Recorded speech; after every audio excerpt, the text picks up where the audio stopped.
for all the men out there who are holding on to pain, who are holding on to something that you're ready to let go of, there are men's groups, there are communities, there are coaches, there are programs you could be a part of where you can say whatever you want. No one's going to judge you. No one's going to think any less of you for sharing your shit, because the truth is we've all got shit to share. Just some of us are more open to doing so.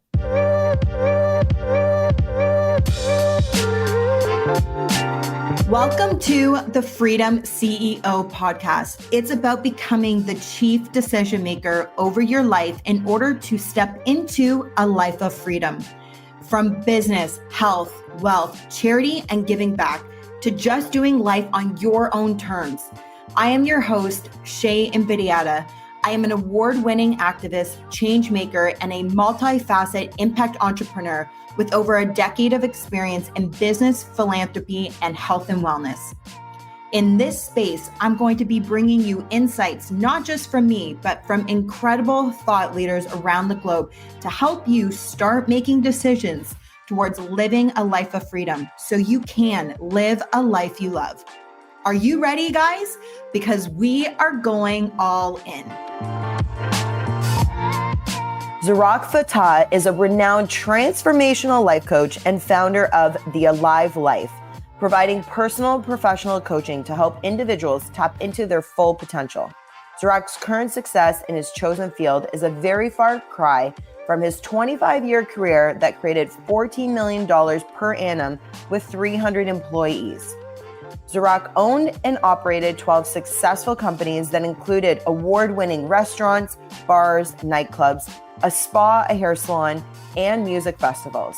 To say the least, this was an empire that he started from absolute zero. On Zarak's 40th birthday, he had a life-changing revelation that led to a complete 180-degree shift in his life, professionally, mentally, physically, energetically, spiritually, and even geographically, as he left his glamorous life as an entertainment mogul in Toronto and relocated to Nosara, Costa Rica to pursue a complete transformation. And now he's teaching his clients how to do the same. In my early 20s, I watched and went to multiple businesses that he had in Toronto.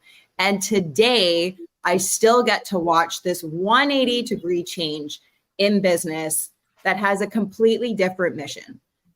Zarak Fatah, I'm so happy to have you on the Freedom CEO podcast. Thank you for being here. Yeah, thank you for having me. It's a pleasure to join you here. And it's so fun we get to do this. Yeah, absolutely. So little background and journey, for some people maybe that don't know you, and even my connection, growing up in my 20s, being that we're both from Toronto, in the Toronto scene. You definitely were the king back in the day of, restaurants and nightclubs. And I grew up having my friends being oh yeah, Zark, which we're going to also talk about your name too today, because that's a powerful component, For right? Sure. But it was, my friend Zark. I'd be I don't know who the Zark guy is, and Mm-hmm. I used to go into your places, whether it was the club or restaurants, and it really wasn't until you had shifted into maybe this transition, this life shift, which I want to go into, of course, as well. But that's where you and I really connected, was in this new chapter of your life. But I would love for you just to share a little bit of kind of your story, because it's pretty remarkable coming from $14 million a year in revenue, 300 employees, 12 businesses. There's a lot there. And then making this shift into what you call solopreneur life. So take us back a little bit, and then let's talk about your shift. Sure. Yeah, I like to say that I went from nightlife to light life. Yes. And in my previous career, I was in the nightlife and entertainment industry for 25 years, starting at the age of 18. Started as a dancer, became a promoter, a dancer, then bartender, then promoter, then manager. And then eventually my friends and I saved enough money to open up our first restaurant in 2003, Blowfish Restaurant. Yeah. And then 2004, Century Room, 2005, Hammam Spa, 2006, Doku at the Cosmopolitan, 2007, it was Atelier, and it just went on and on. And for 15 years, I opened 12 companies. And as you mentioned, at our peak, we had 300 employees. We were doing 14 million a year in sales. And I created way more than I ever had imagined, given that I'm a high school dropout from Scarborough, who found nightlife at a young age. I just found something I was really good at and I loved and just went all in. And that's the type of entrepreneur I am. I find something I like, I really go all in, give it 110%. And it was an amazing career. It provided me with a really, really luxurious, dynamic lifestyle and got to meet a lot of amazing people, traveled to well over 60 countries. And, it's been awesome. And it was very rewarding in many ways because I love to see people have fun. I love to help people celebrate life. And I, enjoyed it for most of my career. And then it was towards kind of the tail end when it was actually in around my 40th birthday where I just realized like I'd kind of achieved what I wanted to when I started promoting and opened my first venue. I never thought I would achieve this much in the nightlife and entertainment space. So I just kind of, I'd say, checked all the boxes and had really accomplished a lot of what I guess a single male entrepreneur would. And I knew that there were still some things in my life that I hadn't yet achieved, like finding my partner, getting married, having family, opening different businesses were rewarding in a different way, and just real financial security in the entertainment industry. It's a very volatile, unpredictable business. So I knew that there was a different future, a different life I wanted to create. And I also knew that previous version of me wasn't going to be the guy to make it happen. So that's when my big shift happened in around the age of 40, where I just knew like, okay, it's time for change. It's time to do something new, time to do something exciting that I'm really passionate about. And that's what really kicked off my deep dive into personal development, which put me onto the path that I'm on now. So that's a real like compressed version of my 25-year career in nightlife and entertainment, but kind of gives you an idea of what it was that I was up to. So let me ask you, because in order to scale and grow and manage and run to the magnitude that you did, there's obviously a lot of discipline involved, and there is elements that anchor you into what like both you and I would say are like personal development practices. But when you think of your 40th birthday, we'll use that as kind of your benchmark to really stepping out of something and moving into the personal development space. When you look at like what it took to build what you did, what would you say are your, like, from a business standpoint, like the personal development fundamentals that you had there that, maybe now today you still see that correlation, but now you're exercising it in a whole different area? Yeah, I would say the fundamental, most important element or characteristic that an entrepreneur needs to have for success is integrity. And I learned integrity at a young age through the gym. I learned about commitment, discipline, and putting the work in even when no one's watching. Choosing what's difficult over what's easy, and just choosing to do what's right even though it can be uncomfortable, choosing to do what's right. So I attribute my health and my success really to just integrity and just really, like I said, committing to something, giving my word, and going all in 100%. And when I started the personal development journey, I realized that where my life wasn't working is where I was out of integrity. It's where I wasn't actually honoring my core values. Because if family, which is one of my core values, was and is so important to me, I can look back and see I was not honoring that value of family with full integrity, right? When it comes to my finances or came to even my career and passion to find something more purposeful, I wasn't honoring those values with full integrity. So I think getting clear on really what is it you stand for? What are your 5 core values? And are you embodying those values with full integrity? And if not, then there's something to look at and ask yourself, why are you not? Because you're sabotaging your own success. If you're out of alignment with your values, you're going to feel resistance, you're going to procrastinate, and you're just going to waste time. Yeah. Mm-hmm. And okay, so you make this shift. Was there like for you a moment where you just were like fed up and like you had this moment where you just knew that things needed to change? Because today you're a transformational life coach. Mm-hmm. Yeah. Obviously on your 40th birthday, you were not. Yeah. Right. Yeah. And so like, I think about, okay, yeah, you know, this is maybe not where I'm fully fulfilled, talking about being in alignment with like your core values and what you wanted in life. Mm-hmm. But oftentimes there's usually a moment where somebody says like, enough is enough. And this is why.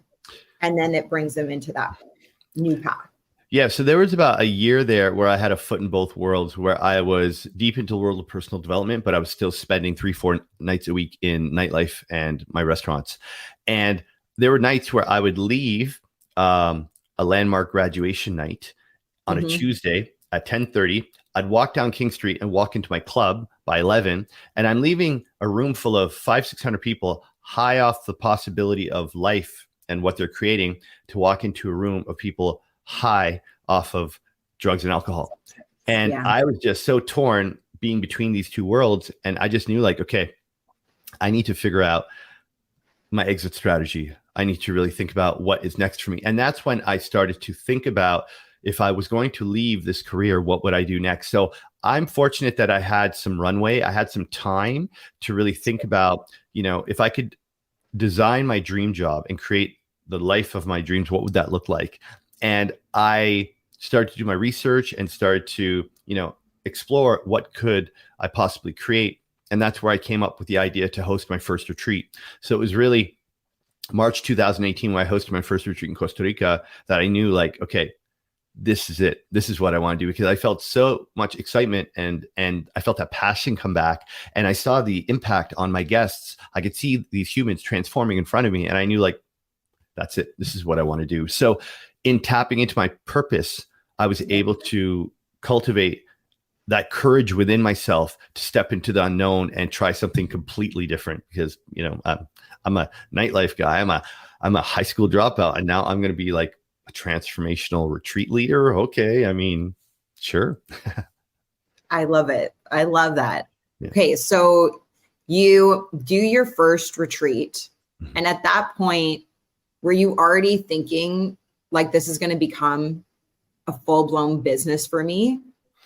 Like, did you have that vision back then? Well, you know, with most things I've created in my life, I've never had a full business plan. I've never done projections and like charts of what this could look like. I've just always trusted my intuition, and seeing the results that that retreat had created with people, and just knowing how passionate and excited I am. First off, my human design is a manifester.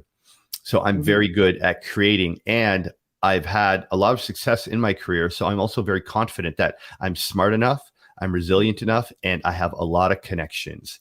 And with those attributes, I can make anything happen. So for me, I felt so strongly about the retreat business, and I knew that I could be really good at it. And I knew that it's something that people really needed, because I knew I wasn't the only one going through this, you know, inquiry of like, who am I? What do I want to do with my life? Like, because a lot of people, when I started to be open up and be vulnerable about my journey, a lot of people stepped forward and said, yeah, you know what? I'm going through the same thing. So I would say that in many ways, I've been a pioneer in whether it be the entertainment space or the wellness scene, because I've always trusted my intuition.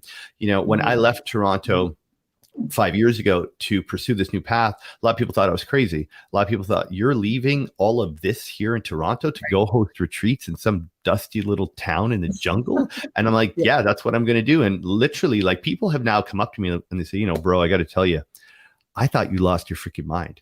I thought you had like drank way too much ayahuasca or something, because like we were wondering, what the hell are you doing? But now they get it, because now the same people who questioned me and were wondering if I had lost my mind are now coming to me and saying, hey, like, when's your next retreat? Or like, when's your next event? Or like, what do you charge for coaching? Because people are realizing that, you know, all this stuff that we enjoy in Toronto or New York, LA, or any big city, you know, it doesn't matter. You know, if you don't have your mental health, your physical health, if you don't have deep, loving relationships in your life, you got nothing. And, if anything, the pandemic showed us how quick all of that could be taken away. And people have realized, okay, there's more to life than, the fancy penthouse or the expensive car or the whatever it may be. So for me, it was just knowing that I'm not alone. I know that I have the knowledge and the resources from my own personal development to share with people,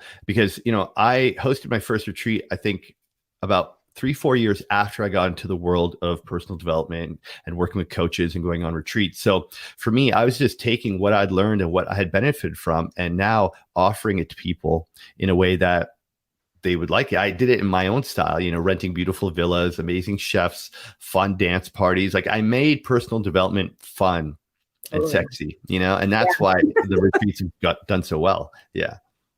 Okay. So like, even in just hearing you talk about this, right? Yeah. If you're not following Zarak, which we do need to come to your name, because you can tell, like, I struggle sometimes. I'm like calling him Zark. And last year, Zark came on Instagram and shared a beautiful story about what his real name is. And we are going to come to that. But if you're hearing kind of like, what? Sometimes she's like fumbling. It's still like, that's why. A lot of friends struggle with it. But if you're not following him, make sure to click in the show notes. We're going to be linking up everything there. And if you're watching, you have seen his handles on the screen. You land on your Instagram page. You've seen, I watch all of your retreats and what you post, and even just what you shared right now. Like, I can see it in my head, right? Like this tropical paradise, rustic luxury, personal development, the transformation impact. Like, it's inspiring and it sounds incredible. You went though from 300 employees, managers, upper management, and that's like a full-blown team to carry out a vision, to being a solopreneur in this new venture. And you make it look easy. You make it look flawless. And I will say, for some people, right, like, this is where we say that your network equals your net worth. And there is a lot of truth in that. So I think even as somebody who's maybe wanting to start a business, looking at who's in your circle and your contacts, and if you have nobody, recommend to start building that out, because that struggle is really real. And you do have that, I'm going to say, advantage point. Absolutely. But you worked for so many years to build up your sphere and build up your resources. But share with us the non-glamorous, the struggle or challenges you face going from, really, like I said, being rooted and held with an incredible team, multiple employees to carry out what you were doing, to now, like, I've got this powerful vision. The world needs it. And it's literally on my shoulders to do. Yeah, for sure. Great question. So, the first thing I struggled with was imposter syndrome. That for me was the biggest one I had to overcome in the beginning. Because again, going from being a nightlife guy in a 25-year career, successful, but still very, very different industry. And, thinking I'm a high school dropout, like somebody's going to pay me to learn from me. So just getting over my own limiting beliefs and stories that I was telling myself was step number one to really take that on. In the beginning, I was the curator of my retreats. I wasn't the lead coach. Even though people were coming because of my experience and what I'd been through, I wasn't actually coaching people directly. Maybe through my story and what I'd learned, I was inspiring them and they were learning something from that. But it was more so I was curating the event with the different coaches and facilitators, and I was just organizing everything. It was really the pandemic which kind of pushed me into coaching, because I knew, like, retreats are on hold and it's time to step it up. So I did my professional coach certification program with CTI, and that's when I became a professional coach in 2020. What I would say, going from being a serial entrepreneur with 300 staff, with managers, assistants, marketing directors, and all that, to going out on your own, you quickly realize what you were shit at. Sure. Because in my old role, all I had to do was come up with concepts, travel the world, network with celebrities and millionaires. And I had the glamorous job of just meeting people, coming up with ideas, being the visionary, bring those ideas back home, reinterpreting it with our own flavor and style, and then creating something new and interesting in Toronto. But now it was like I had all these ideas, but I also had to handle all the research, all logistical planning, all the hiring, all the invoicing. I hate dealing with invoices and bookkeeping, dealing, like, I had to go from being just a visionary, being in my flow, doing what I love the most, to taking everything on. And this is where I learned a lot about human design, because I now know where I excel and where I need to put my energy and my effort, because that's where I'm most valuable, and where I need to hire other people to do the tasks that drain my life force energy. Because as creative and ambitious as I am, if I have to do the things that don't align with my human design and that drain me, then it's going to take away from everything. So over the last, I would say 2 years, I've really identified what I excel at and what I'm, not so passionate or about or skilled with. So then I have a VA that deals with that and a junior coach. And I would say, when you're going out on your own, it's very important to know, like, okay, what do you love doing most about the business? And what can you delegate? What can you hand off? Because in the beginning, you're going to have to do a lot of it on your own. And it can be hard because it's not necessarily what excites you, but you need to know how to balance your time and balance your energy. A lot of us, when we start a business, we're putting in 14-hour days, and it's not healthy. And it's not actually serving us at our highest good, because, as you know, obviously everything is vibration and frequency. And when you're doing what you love, you're in that flow state, you are in that high vibrational frequency, and you have more power, you have more ability to create in that frequency. When you are doing the tasks that drain your life force, that have you feeling frustrated, have you feeling even scared or nervous or anxious, that is going to disempower you. So it's very important to identify what you don't like to do, and then break it up so that you're not doing 6 hours of what you don't like to do on any given day. Spread it out throughout the week and offset it with what you do love to do. And it doesn't necessarily have to be work related. It could be, okay, I'm going to do an hour and a half of accounting. That's it. That's it for the day. And then I'm going to take Samia to the beach, or then I'm going to go hit the gym, or then I'm going to go, do whatever it is, listen to my favorite song and dance around in my living room. I don't know. Like, you got to know how to balance your flow and know what raises your vibration and what lowers it, and then manage that accordingly. I think it's also a really interesting piece of advice of, you're actually giving yourself the reward for doing something that is that, like, trivial task, that whatever it is that you don't want to do.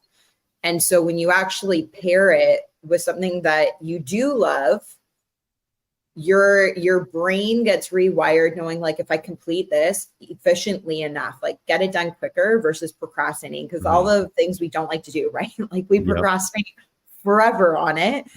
But when you reward yourself with something that is in alignment with what you love to do, raising your vibration, like you said, your brain starts to rewire, going, okay, well, if I finish this, then I'm going to get a reward, which sounds like a childlike state, right? Like, it does, is like, but it works. But it works, right? Exactly. Yeah, we need to celebrate and reward ourselves, of course. That's what keeps us excited and builds a momentum, right?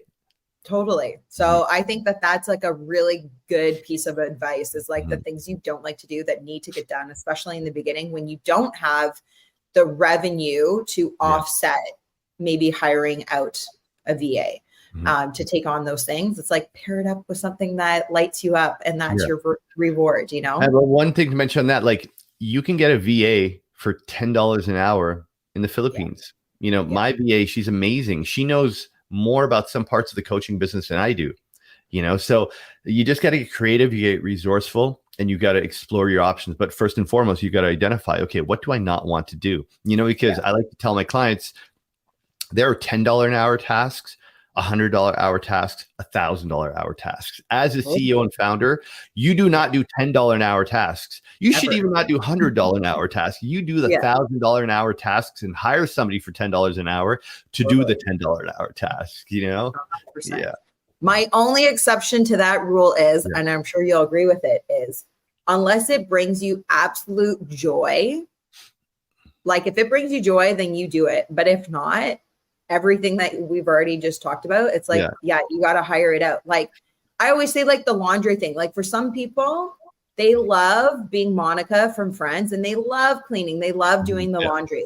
Otherwise, I hear people, you know, where they're like, I just spent my whole day cleaning. And I'm like, that would have taken a cleaner like 3 hours or 4 hours and it takes you 8 because you hate it. Yeah. And it's not bringing you joy, you know? So, and to your point, you know, you but should where I would contradict that is, you know, I value my time at about $800 an hour. Okay. Yeah. So if I have to do my laundry or if I have to do just certain tasks, let's just say photo editing brings me joy. I love it. Is it? I love photo editing. I do.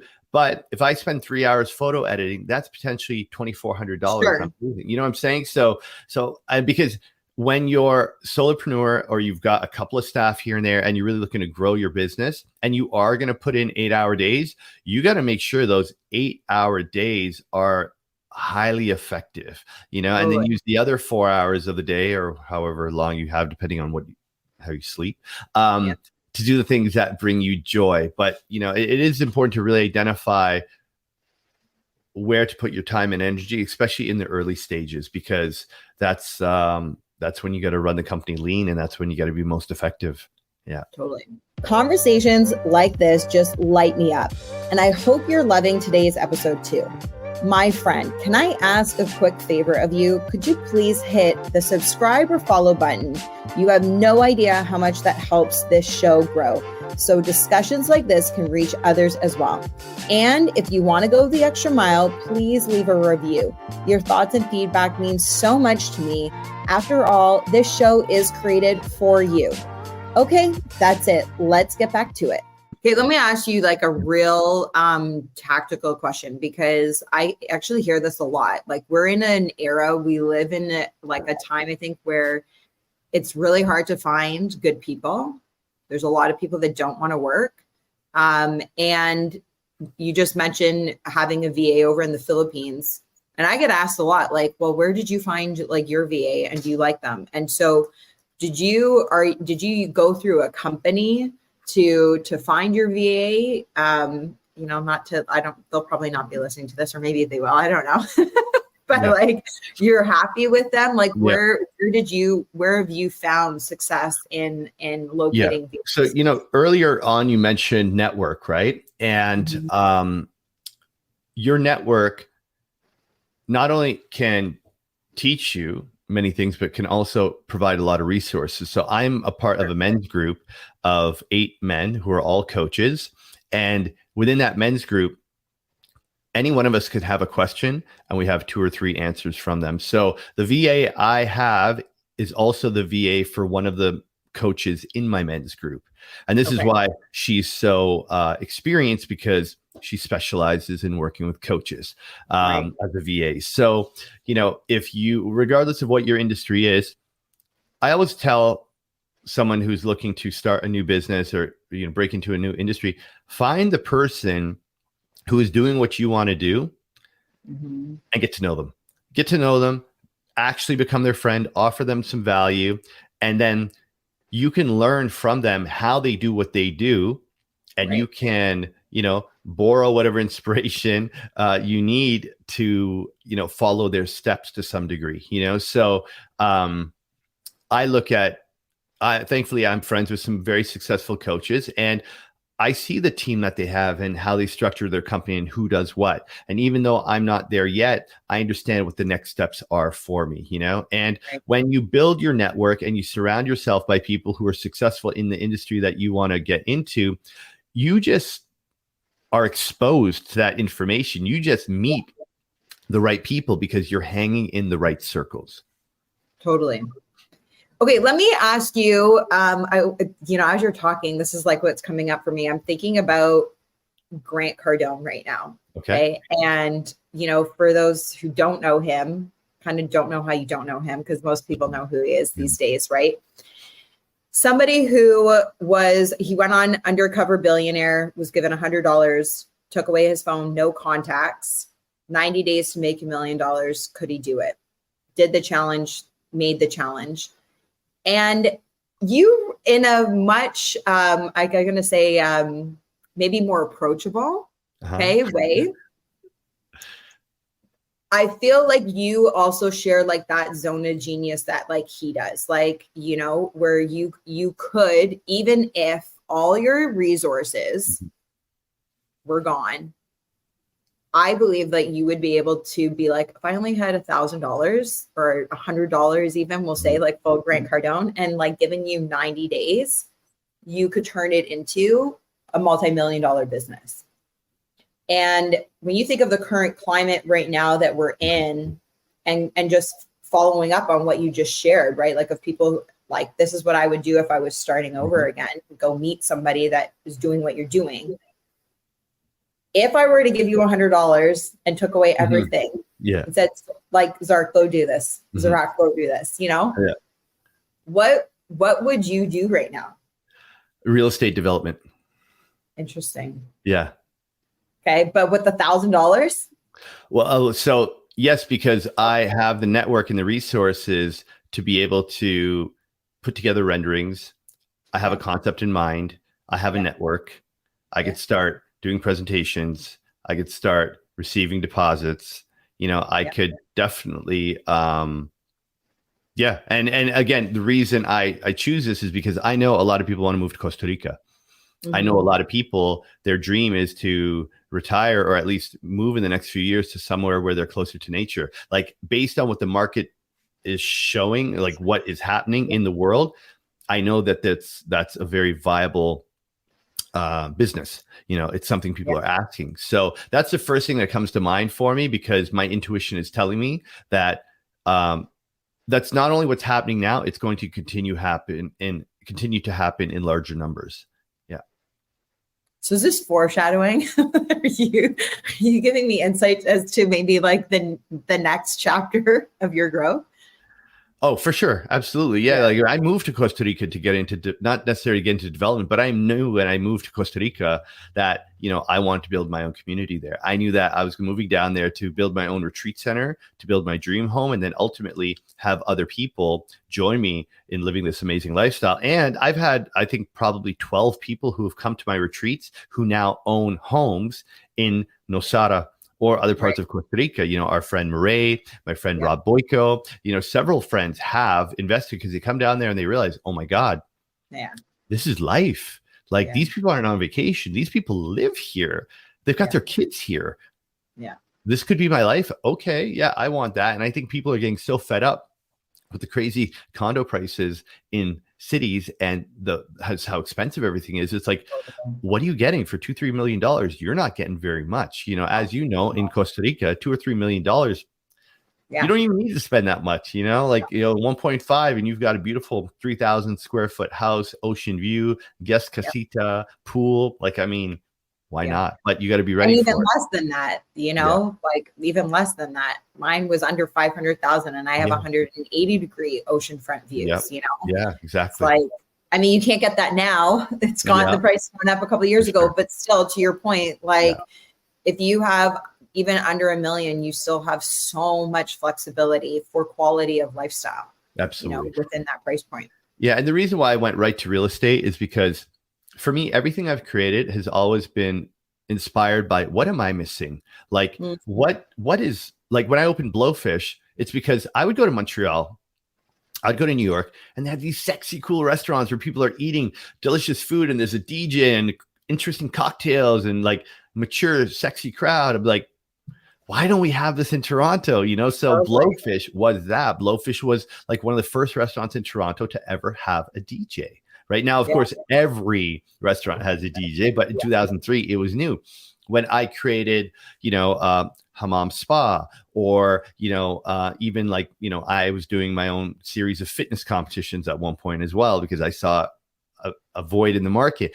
I've always created projects from a place of what's missing, or how would I do this different? How would I do this better in my own way? So for me right now, I see what's going on in Toronto.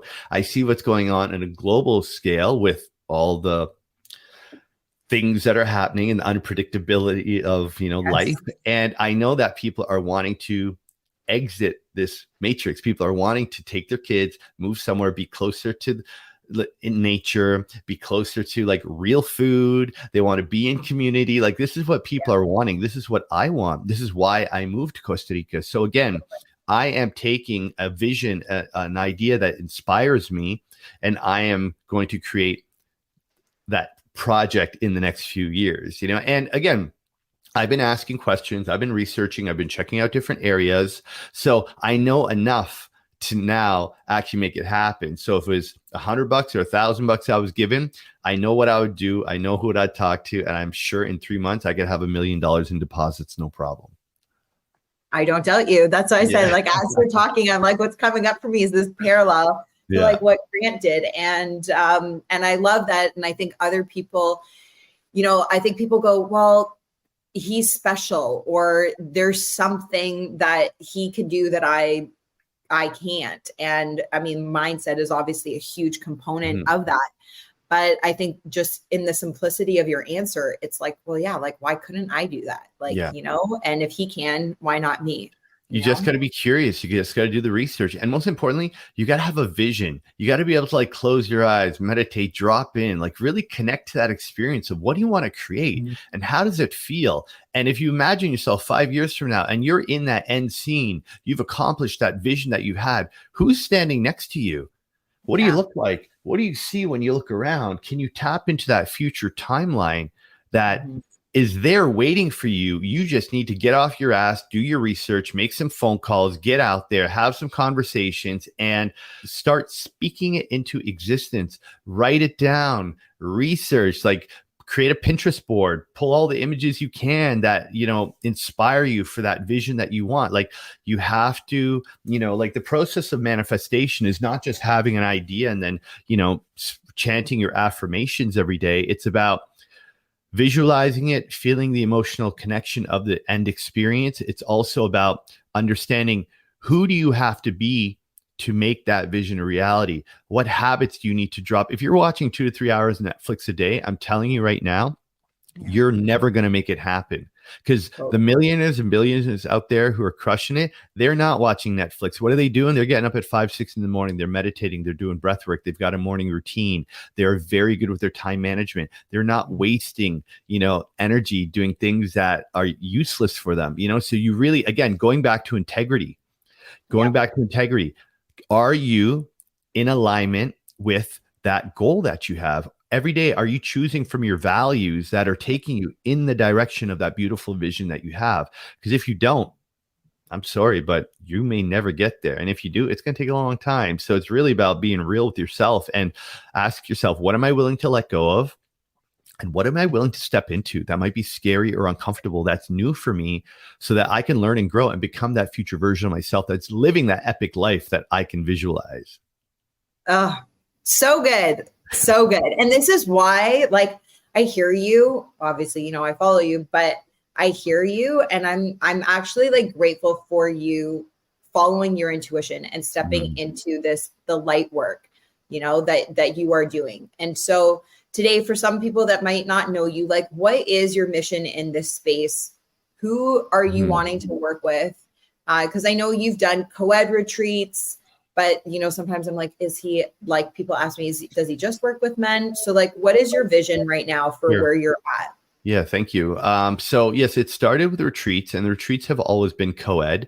But then when I got into coaching, that kind of took over. I host 2 to 3 retreats a year right now.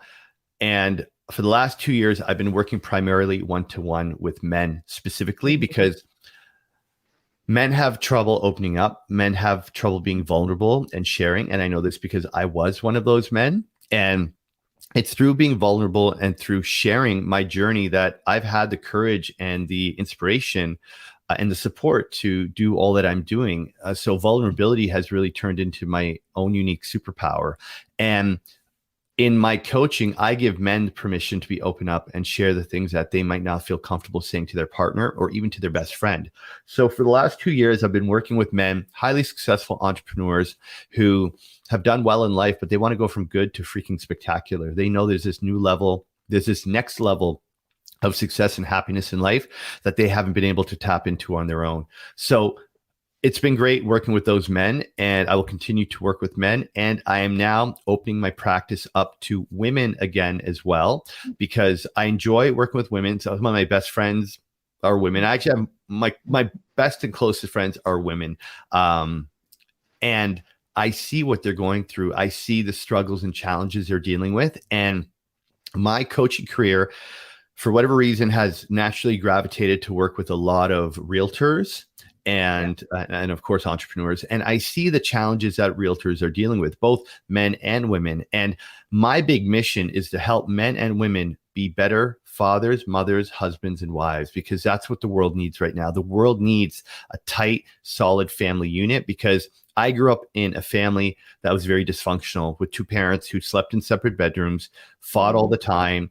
Communication wasn't very present growing up. And even though I wouldn't change a thing, and I love them dearly, and I'm grateful for all that they did and didn't teach me, I could see how if my parents had the tools that I have, my upbringing would have been very different. So my role, my mission is to really help men and women heal their trauma from the past so they can fully show up for themselves, for their partners, for their kids, and to end this generational trauma and break the patterns that had been passed on from generation to generation. Because, I am of an age where my dad didn't really communicate to me very much, because he grew up with a father who never talked to him. Because my grandfather grew up in a day and age where they were coming out of the war.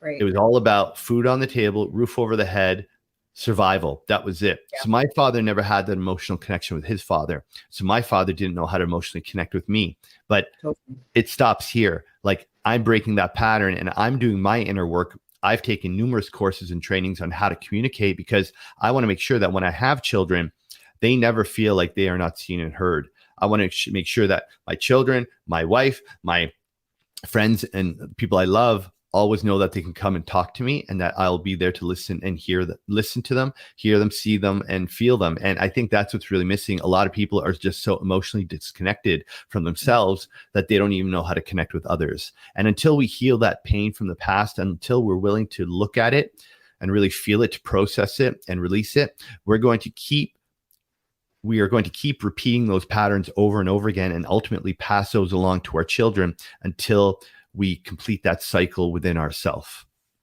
Oh, so good. Like, if it was Sunday morning, I feel like we just went to church of some sort. I'm like, it's so good. That. Thank you. And, I think I talk about this a lot offline to girlfriends of mine.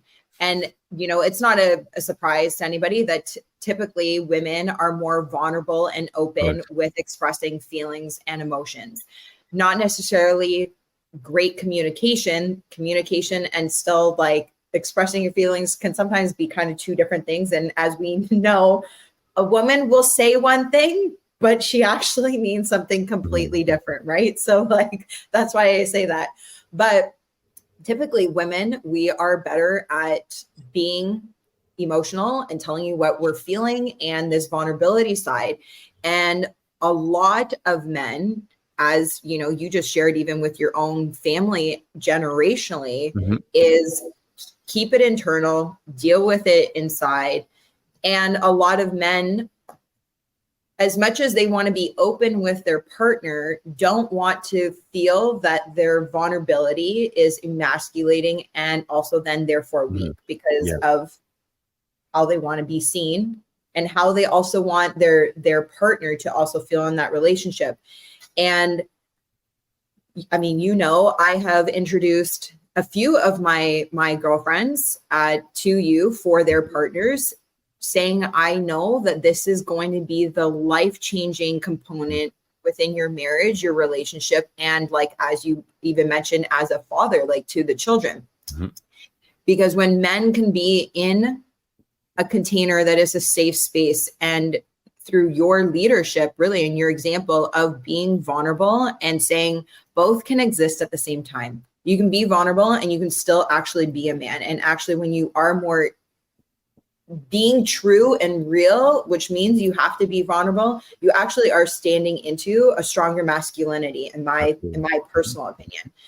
And I very much, like, any women listening to this, like, if your partner, whether it's your spouse, boyfriend, fiance, whatever it is, does not have a community of men where there is this safe space, I highly encourage you to reach out, drop into the show notes, click the link, connect with, and we're going to go to your name right after this because I'm wanting to say this, but connect with you, because I think it is so important that when to have this container. So part of your vulnerability story, let's go into this first, and then we can also come back to this other part, right?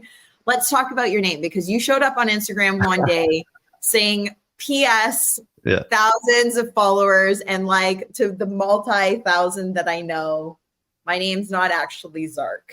So it was actually probably about 4 years ago that I had put up a post sharing what my real name was.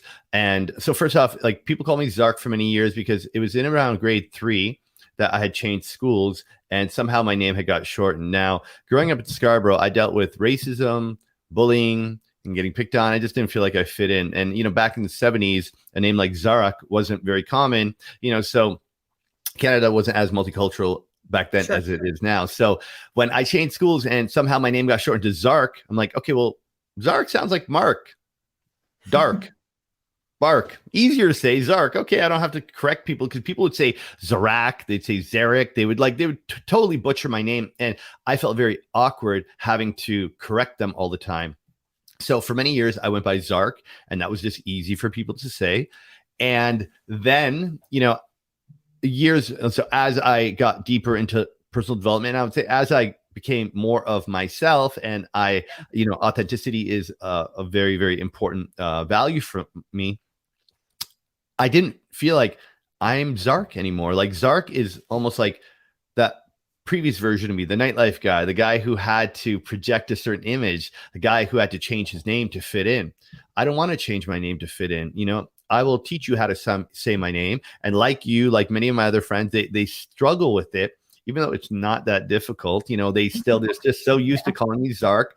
So that I put up a post and I shared with people, because it wasn't just about me changing my name or going back to my original name. It was about me reclaiming my power, reclaiming my authenticity, and just saying, like, you know, I'm not going to accommodate you by changing my name and disempowering myself because it's uncomfortable or inconvenient. My name is Zarak, and I will work with you for you to learn how to say it over and over again until you get it right, you know, because I don't even resonate with Zark anymore. It is such a different power in the name, from Zarak to Zark, you know, and I actually only found out about a year ago, and I don't know why I never looked into this before, but Zarak actually means golden.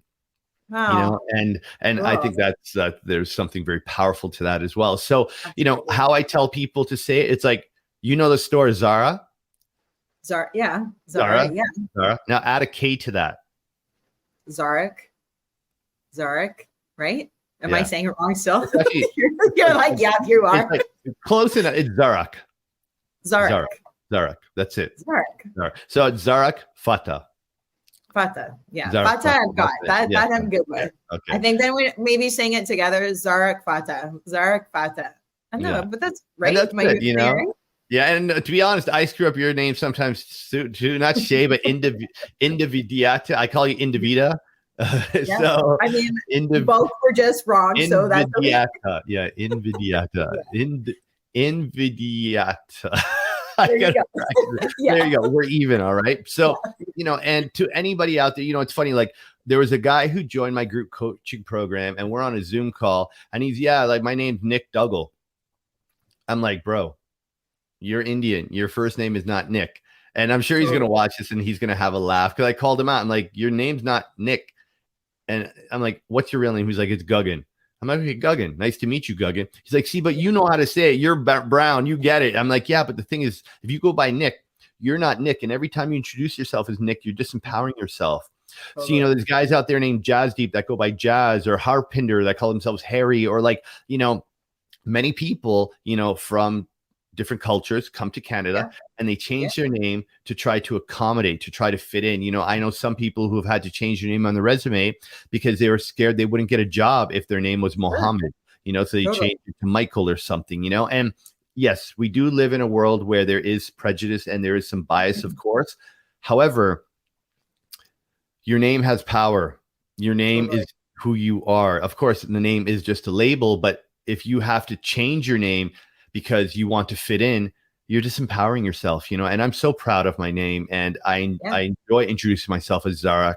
And and it's just been part of my journey of coming back to myself, you know, just becoming, just allowing myself to be the most authentic version of me, you know. And there's a quote, I think Eckhart Tolle says it. It's like, you know, we spend half our life trying to become someone and the other half trying to get back to who we once were, you know. And I'm definitely at that point where I'm working on my traumas, my experiences, you know, whatever it is that I've been through in my life that have caused me to not be the truest form of myself, you know. So I like to say that I'm peeling back the layers, you know, layer by layer, one at a time, until all there's left is love and light. Because we come into this world just pure love and light, but then through our upbringing, through our experiences, through school, all the external influences, we start to believe that we are not love and light. And then we start to believe we're the opposite of that. And that's where people get lost, right? It's so true. Yeah. It's so true. And I mean, you probably don't know this about me, but it won't surprise you. You know, my first name being Shay is unique and is not like growing up in Oakville and going, you know, my own community where it was like, there were so many Jessicas and like Tina or Linda, like these easy names. And as a kid, it would be the similar. People would be like, what's your name? I'm like, Shay. And they're like, what? And it would, as a kid, you also see the expression like, what? And so I'm like, well, what's wrong with my name? You know? And like, it was in grade 5, actually, that my best friend, Jessica, I was like, I'm done with my name. And I loved Full House and I loved Uncle Joey. And I was more, and this won't surprise you either, because I'm like so strong in my masculine. I was more of a tomboy back then, you know? So I was like, I just want to be called Joey. And so she would go around. Yeah, Joey. Literally. Because I loved Uncle Joey on Full House. I was like, random. I'm going by Joey. And my mom heard it one day, like Jessica calling me this. And she's like, what? Who is Joey? I'm like, I don't like my name, Mom. Like, people don't like, they think it's weird, whatever. And recently I was speaking at a women's summit, and it was one of the she did the hot seat questions. And she was like, if you could change your name, what would you change it to? I was like, nothing. Like, Shay, like everything you just said, it's like, it is your power. It's your unique factor. Sure. And I discovered that, thankfully, like in my late teens. I was like, my name is so cool. It's badass. It stands out. I don't need a last name. Same with you. You don't need a last name, right? Like, it's strong enough on its own. And so I loved when you came out and shared your story, and that was part 1. But I want to go back to the vulnerability piece, because you shared a follow-up video that was even more vulnerable. Like, you were so taken away with emotion and the outpouring of love and response from people that, guys, this man showed up on Instagram, not crying, but you were emotional. You were like weeping. And there's not a lot of men that would do that. Yeah. And yes, thank you. I appreciate the acknowledgement. And it's not easy to do that, because in your mind, the narrative, don't be weak, men don't cry, don't be a pussy, you know, like no one wants to hear your shit. All those things that we hear growing up, you know, I know that I have a certain amount of influence, and people follow me, they watch me, and I know that men admire what I've done in my life with the clubs, the restaurants, the cars, the girls, all that, you know, like, I get it. And I also want men to know, like, you can have all of that. You can have the success, the money, the clothes, the watches, and all the fancy stuff. And you can be emotional, and you can be connected, and you can be sensitive and vulnerable, because there's a reason why men die sooner than women. Men die earlier than women. Right. And men make up 80% of suicides in the world. And a big component, a big category of those male suicides are over the age of 40. And that's because men have been suppressing their pain. They haven't been expressing themselves, sharing, asking for help. So they've been holding on to it and pushing it down, bearing it. Keep working, keep busy, keep shopping, keep traveling. Let's not think about it. But you can only do that for so long, because again, that pain, those emotions, that's energy, and that's low vibrational energy. And you push that down inside you, it doesn't go away. It just stays within you, and it festers, and it's going to show up as disease. It's going to show up as depression, suicide, and ultimately it could show up as suicide, or any other illness. And this is what is killing men. And this is why I will lead by example, and I will be open and vulnerable, because first off, I really love who I've become. I really love the life I've created. And I wake up in the mirror, I wake up in the morning, I look in the mirror, and I'm proud of who I am. And it's taken me a long time to get there. But when you can love yourself and you can accept yourself with all your flaws just as you are, you don't give a shit what other people think about you anymore. It doesn't matter. So I know that, yeah, maybe some people watch that post where I was emotional, and somebody might say, oh, what a loser, what a pussy, what a wimp, whatever. But you know what? For every one person that might say that, there's 100 people who are watching me and connecting and relating to what I'm saying. And that's why I do it. That's why I'm vulnerable, because I can be, because I can lead by example and let other men know, like, look, it's not weak to show emotion. It's not unmanly to express yourself and ask for help, because if you don't, you're literally taking years off your life, and that is why I'm really committed to working with men. And, one of the things I didn't mention before, but part of the reason why I switched to working with men is one of my new clients, we had only been working together for about 5 weeks, took his own life. And unfortunately, it was too little too late. He was in a pretty deep depressive state, in and out of it, beyond my awareness. And had we started working together sooner, I feel he would have had a very different life, a different outcome. But again, because he felt very alone, very isolated, he just had so much internal pain that what he thought his only solution was to end his life. And I made a commitment vow to myself that I would never, ever let that happen again, under my watch. So, for all the men out there who are holding on to pain, who are holding on to something that you're ready to let go of, there are men's groups, there are communities, there are coaches, there are programs you could be a part of where you can say whatever you want. No one's going to judge you. No one's going to think any less of you for sharing your shit, because the truth is we've all got shit to share, just some of us are more open to doing so.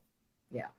Well, and it comes down to what we think will separate us by being vulnerable and sharing. It's actually what unites us. Absolutely. And like what we actually are afraid of losing, our strength, power, feeling weak, the longer you stay withholding and not stepping into being vulnerable and sharing, that's actually where it becomes that greater risk that you actually will become that which you are afraid to become, right? And this doesn't, of course, mean like you go around and share it with every single person. No, like this is an intentional container, an intentional space where you have men like yourself that are also leading other men through this. And I can tell you from my own experience, like with people that I have introduced you to, that it has been life-changing in their marriage. And for years, I've been saying there's this pattern. I can see it as an outsider. And I'm telling you, the missing link is that your husband does not have a group of men where he can go and show up. And it's not locker room talk. This is very different, right? Yeah. Like I can show up and go, I'm a business owner and I hate that I'm not making as much money as I should for my family. And therefore it makes me feel like, and I can't express that to my wife, to my partner, whatever. And so it's been the game changer. And so like the word that's coming up for me, even in this is like, and you know what I want to, it's a perfect kind of segue is I think we're in very challenging times, right? Like in the world in general, the economy. When you think of community, it's so important. And then when you think of business, entrepreneurs, I'm a realtor. You like talking to realtors. Yeah. And we all have that ability to move from surviving to thriving. And you have an awesome mastermind. You're going to be doing an event coming up in 2024. So let's move into that and share a little more about what you're creating. Yeah. So, me being the natural promoter that I am, as I said, with my retreats, it started off by, I want to bring together all the people that were most influential for me, that made the biggest impact. And I want to share these with my guests in Costa Rica or Bali, right? And very much like, okay, so I realize not everybody can hop on a plane and come away to Costa Rica with me for a week. But I also know that there's an abundance of knowledge and wisdom and information that I have access to that's going to help people to thrive in life in every way possible. Because again, I know what it's like to make a lot of money and have a lot of nice stuff. Doesn't mean I was happy. I know what it's like to be healthy and strong. I know what it's like to have loving relationships. I know what it's like to have adventure and play. And that's what living an alive life really is. It means you get to enjoy all aspects of life and to their fullest. But a lot of entrepreneurs and realtors, 70% of their time is put into work, is put into sales, clients, showings, lead generation, blah, blah, blah, all that stuff. And then you're trying to fit the rest of your life into 30%. That just doesn't work.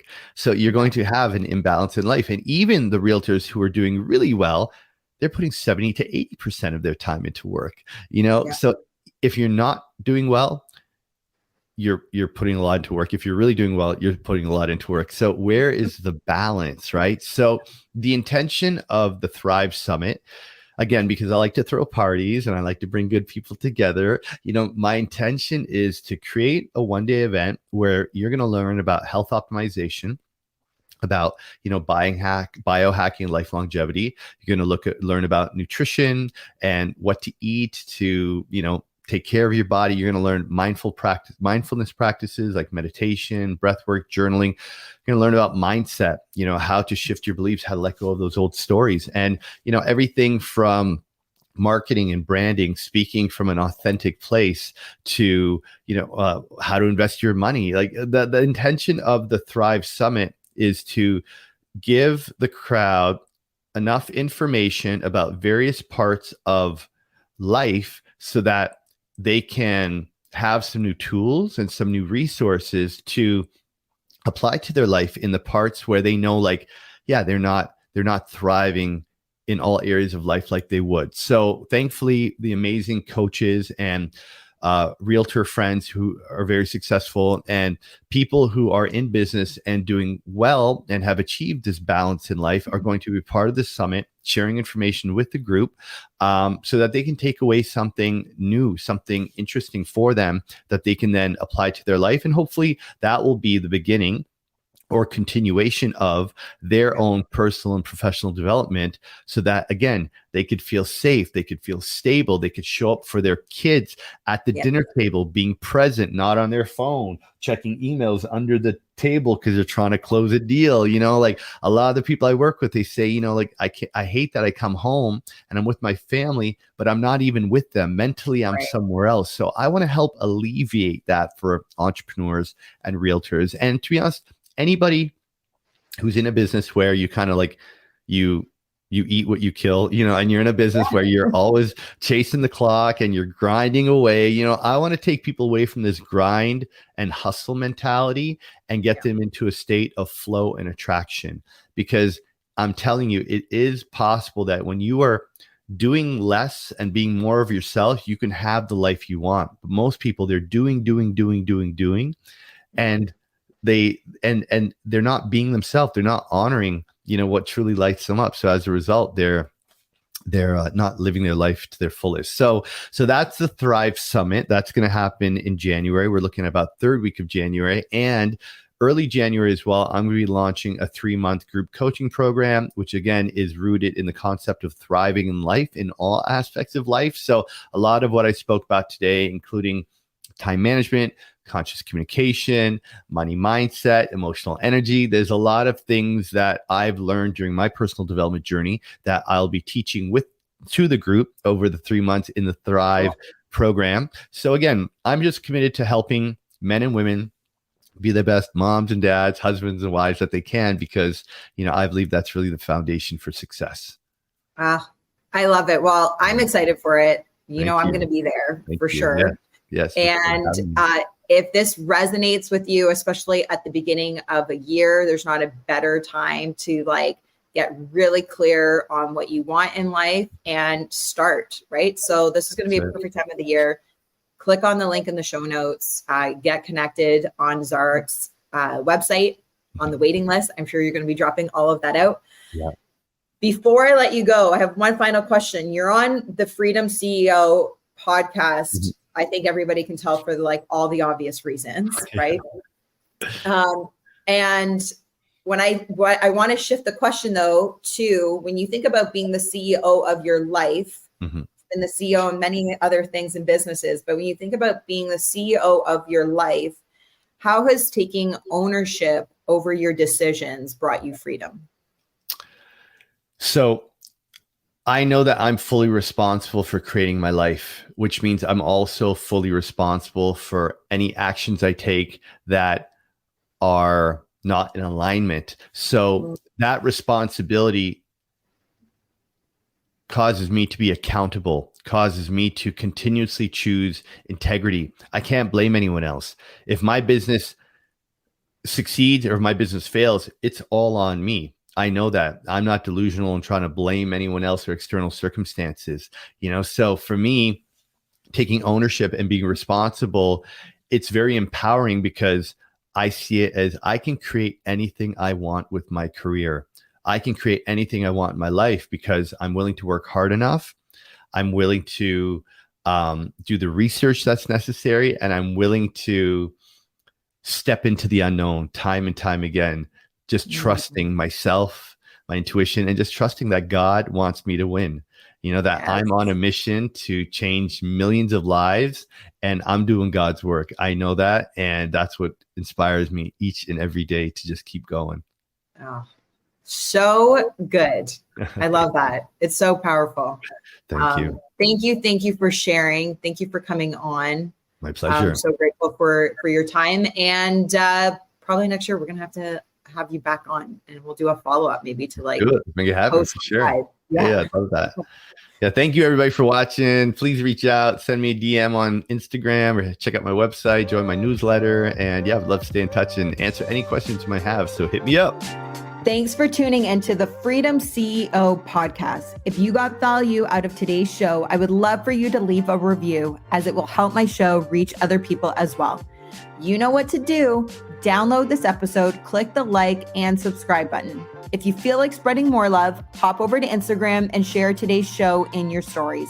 Remember to tag Shane Vidiata and the Freedom CEO. My DMs are always open, so drop me a line. I'd love to connect. Until next time, keep owning your decisions to live a life of freedom. Live a life you love.